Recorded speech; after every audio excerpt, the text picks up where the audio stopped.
Meantime, parts of Texas that were ravaged by last week's deadly flooding get a small break today, thank goodness, but unfortunately, that break doesn't last for too long. In fact, we're expecting showers and thunderstorms to return this upcoming weekend. So the big question is, will we see a rinse and repeat of what we saw back on July the 4th when we saw that demonstrative flooding? You look at some of the sign and signals, we have a level 2 out of 4 on our flash flood threat. Although the green highlights are the same, they are a little displaced, this time a little further toward the north for this upcoming event.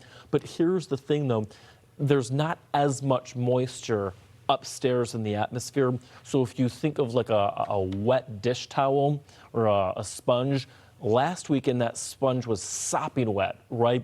But this weekend it's a little drier, but it can still squeeze out some moisture, and we're still going to expect that by the time we get to not just tomorrow, but more so on Sunday as well. Yeah, I agree. I mean, we've already have a ground that is entirely saturated. I mean, look at the darker shades of blue here. Of course, where we've seen just the devastating flooding through the hill country, but even up towards Midland, Abilene, where we could maybe see, I think, the greatest opportunity for some of that heavier rain coverage as we go through this weekend, you have a saturated ground. So just 1 to 2 inches of rain, which doesn't seem like a lot, but keep in mind the way that these storms can behave.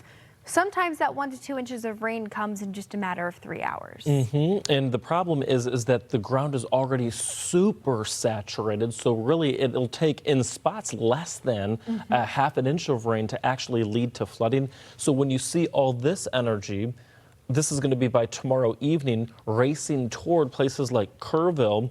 Even if it's not really heavy rain, another, inch of rain can produce sites that you're seeing on the left side of your screen. Now that complex that the exclusive Fox weather model kind of picks up on for Saturday afternoon is interesting. We'll see how things play out. I mean, remember with the flooding just this past 4th of July holiday was an MCV that developed with storms that triggered a little stronger up to the north that then pushed their way down to the south. So we'll follow how that model trend continues into tomorrow. I think at the end of the day, you just have to be hyper aware as we head throughout this weekend. And, rain in the forecast on top of the recovery that's continuing, Michael.